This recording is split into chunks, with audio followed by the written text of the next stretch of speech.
Hello, good morning. पिछले topic में हम मेटल के पार्टिकल्स के कैरेक्टरिस्टिक्स के बारे में बात कर रहे थे और हम वहां पे यह बता रहे थे कि मेटल के पार्टिकल्स के तीन कैरेक्टरिस्टिक्स होते हैं।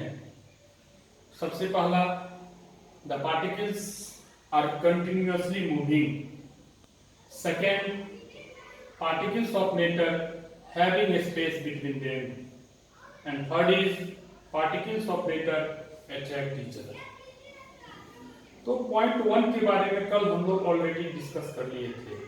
उसमें क्या कहा गया था कि particles of matter are continuously moving, कि मैटर के पार्टिकल्स कंटिन्यू रूप से मूव करते हैं, चाहे वो सॉलिड हो, चाहे वो लिक्विड हो, चाहे वो गैस हो। ठीक है, तो आज हम एक सेकेंड पॉइंट लेकर के आ रहे हैं और थर्ड पॉइंट लेकर के। सेकेंड पॉइंट में कह रहा है कि particles of matter having space between them, कि मैटर के पार्टिकल्स के बीच में स्पेस होता है। इस चीज को समझने के लिए वही कल जो हम जिस प्रकार से एक्टिविटी किए थे, एक गिलास हम लिए थे, आज भी हम एक गिलास के थ्रू ही हम इस एग्जांपल को बताना चाह रहे हैं, इस प्रॉपर्टी को बताना चाह रहे हैं। ठीक है, तो हम क्या करेंगे, एक हम गिलास लेंगे, उस गिलास में water, half glass of water fill कर लेंगे। ठीक है, फिर हम उसमें क्या करते हैं, ऊपर से 2 या 3 चम्मच शुगर या साल्ट, दो में से कोई भी आप अपने चॉइस के अनुसार से आप सेलेक्ट कर सकते हैं। आप चाहे तो शुगर भी ले सकते हैं, आप चाहे तो साल्ट भी ले सकते हैं। तो 3 चम्मच इस पानी में आप डिजोल्व कर दीजिए, और अगर अच्छे से डिजोल्व करना है तो वही चम्मच से आप पानी के अंदर में उस चम्मच को डाल के अच्छे से आप डिजोल्व कर दीजिए। और जब लगे कि ये शुगर आपका अच्छे से वाटर में डिजोल्व हो गया है, उससे भी पहले क्या करना है कि इस शुगर मिलाने से पहले की बात हम कर रहे हैं, जो हम पानी इसमें हम डाले हाफ ग्लास ऑफ वाटर, और मान लीजिए सपोज दैट ये वाटर का लेवल आपका यहाँ तक है, इस गिलास में वाटर का लेवल यहाँ तक। हम क्या करेंगे, किसी स्केच पेन से उस गिलास पे जहां तक वाटर है वहां पे हम उसका चिन्ह लगा देंगे। ठीक है, तो हमको पता चले कि वाटर का लेवल इतना है। अब हम क्या करें, ऊपर से 2 या 3 चम्मच शुगर उसमें हम ऐड करें। ठीक है, तो वही चीज हम बता रहे थे कि शुगर जब हम ऐड करें तो उसको हमको अच्छा से चेक करने के लिए कि शुगर अच्छा से घुल रहा है या नहीं घुल रहा है, तो हमको उसी चम्मच से उस पानी के अंदर में चम्मच को रख करके अच्छे से डिजोल्व कर देना है। ठीक है, अब डिजोल्व करने के बाद अब पानी के लेवल को, आप वाटर के लेवल को चेक कीजिए, क्या वाटर का लेवल बढ़ गया। तो हमारा आपका आंसर होगा वाटर का लेवल नहीं बढ़ता है। वाटर का लेवल क्यों नहीं बढ़ा, क्योंकि 2-3 चम्मच हम इसमें शुगर ऐड कर रहे हैं, तो वाटर का लेवल तो बढ़ना चाहिए। तो आंसर है कि वाटर लेवल नहीं बढ़ेगा। रीजन इसके पीछे में यह है कि वाटर पार्टिकल्स के बीच में स्पेस होते हैं। वाटर पार्टिकल्स के बीच में, वाटर के पार्टिकल्स के बीच में पर्याप्त स्पेस होते हैं, ब्लैंक स्पेस होते हैं, और वो ब्लैंक स्पेस में ये शुगर के पार्टिकल्स उसमें जाकर के मर्ज कर जाते हैं, और इस कारण से वाटर लेवल आपका नहीं बढ़ पाता है, इंक्रीज नहीं कर पाता है। ठीक है, तो अब यहां पे हम पॉइंट में लिखे हुए the space between the particle, matter के जो पार्टिकल होते हैं उनके बीच में स्पेस होता है। ये तीनों स्टेट्स में हम पॉइंट बनाए हुए हैं। पहले पॉइंट में सॉलिड में मिनिमम होता है। सॉलिड में मैटर के जो पार्टिकल होते हैं, सॉलिड के जो पार्टिकल होते हैं, उनके बीच में स्पेस बहुत कम होता है। फिर हम लिक्विड की जब बात करते हैं, लिक्विड में सॉलिड के कंपेयर में थोड़ा ज्यादा स्पेस होता है, और जब हम गैस की बात करते हैं तो इस गैस में पार्टिकल्स के जो अरेंजमेंट होते हैं वो मैक्सिमम होते हैं। ठीक है, कहने का मतलब क्या है कि गैस के जो पार्टिकल होते हैं उनके बीच में जो स्पेस होता है वो मैक्सिमम होता है, किसके कंपैरिजन में? सॉलिड और लिक्विड के कंपैरिजन में। तो इस पॉइंट को हमको नहीं लगता है कि इसमें आपको कोई दिक्कत होना चाहिए। ठीक है, बस एक चीज याद रखना है कि states of matter, solid, liquid, gas में पार्टिकल्स के स्पेस वेरी करते हैं और वो वेरी आप इंक्रीजिंग ऑर्डर में भी सजा सकते हैं। अगर मान लीजिए इसमें कह दिया जाए कि स्पेस को आपको इंक्रीजिंग ऑर्डर में सजाना है, किसमें स्पेस मतलब सबसे कम होता है, किसमें उससे ज्यादा होता है और किसमें सबसे ज्यादा होता है? तो सबसे कम किसमें होता है? स्पेस सॉलिड में होता है। तो हम क्या लिखेंगे यहाँ पे? सॉलिड। ठीक है, हम अभी इंक्रीजिंग ऑर्डर में सजा रहे हैं। ठीक है, हाँ, इंक्रीजिंग ऑर्डर में सबसे कम सॉलिड में स्पेस होता है, फिर लिक्विड में होता है। ठीक है, और फिर गैस में होता है। ठीक है, ये जो हम साइन दिए हैं ये लेसर देन का साइन है। ठीक है, मैथमेटिक्स में आप पढ़े होंगे। तो कहने का मतलब क्या है? सबसे पहले सॉलिड में सबसे कम, फिर लिक्विड में सॉलिड के कंपैरिजन में ज्यादा और गैस में सबसे ज्यादा। तो इस तरह से हमें इंक्रीजिंग ऑर्डर इसका अरेंज कर लेते हैं। चाहे तो आप डिक्रीजिंग ऑर्डर भी अरेंज कर सकते हैं। डिक्रीजिंग ऑर्डर में सबसे ज्यादा को पहले रखेंगे। डिक्रीजिंग ऑर्डर में हम गैस को सबसे पहले रखेंगे, फिर लिक्विड को सबसे सेकंड में रखेंगे और फिर लास्ट में सॉलिड को रखेंगे।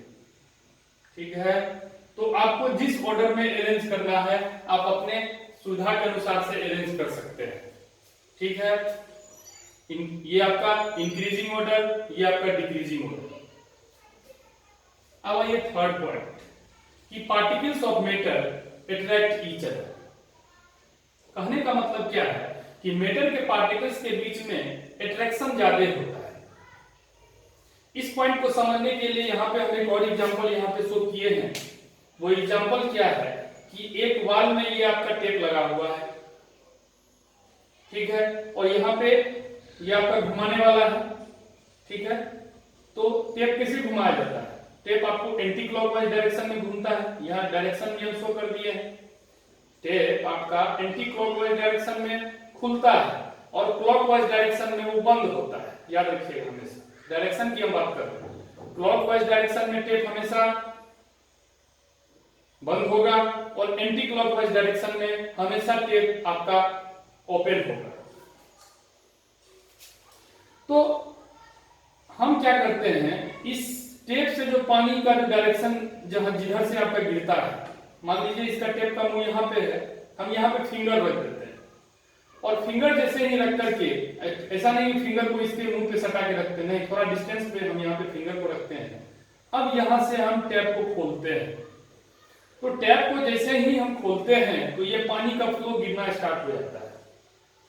आप देखिएगा कि जहां पे हम फिंगर रखे हैं वहां पे वो पानी का सरफेस क्या होता है, वो कट जाता है और कट करके वो इस टाइप से साइड से आपका निकल रहा है और फिर कुछ दूर जाने के बाद फिर वो जाकर के एक साथ हो जा रहा है।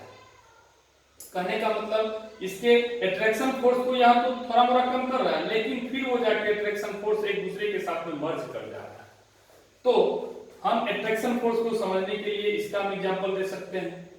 ठीक है, तो और एक सेकेंड एग्जांपल है, आयरन हम नेल ले लेते हैं। आयरन नेल को हम इस हैमर से इसको हम पीटना चाहें, क्या ये मतलब पीट करके इसका शेप चेंज हो सकता है, लेकिन शेप चेंज होने से क्या इस आयरन नेल को तोड़ा जा सकता है? ठीक है, तो आंसर है लगभग नहीं।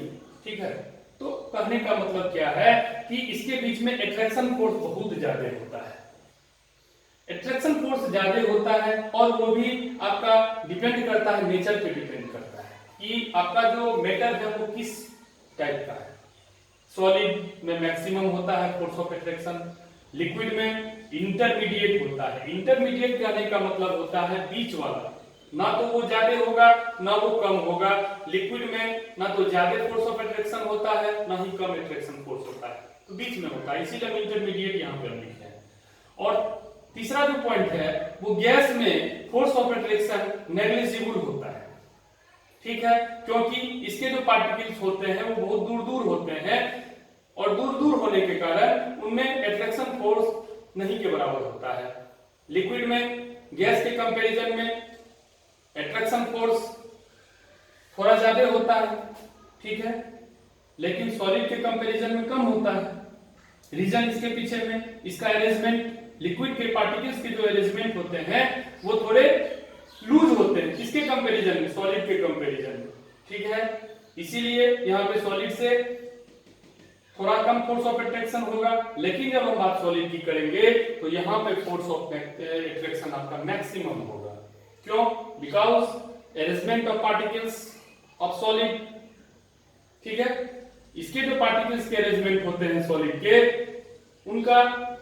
उनके पार्टिकल्स सटे सटे होते हैं, काफी क्लोज होते हैं और क्लोज होने के कारण उनके बीच में फोर्स ऑफ अट्रैक्शन मैक्सिमम होता है, ठीक है। तो इस तीनों पॉइंट से हम समझ सकते हैं फोर्स ऑफ अट्रैक्शन। और फिर वही सेम चीज अगर हम इसको इंक्रीजिंग और डिक्रीजिंग ऑर्डर में लिखना चाहें तो हम कैसे लिखेंगे? सबसे पहले डिक्रीजिंग ऑर्डर में हम लिखते हैं। डिक्रीजिंग ऑर्डर में लिखने के लिए हमको क्या करना पड़ेगा?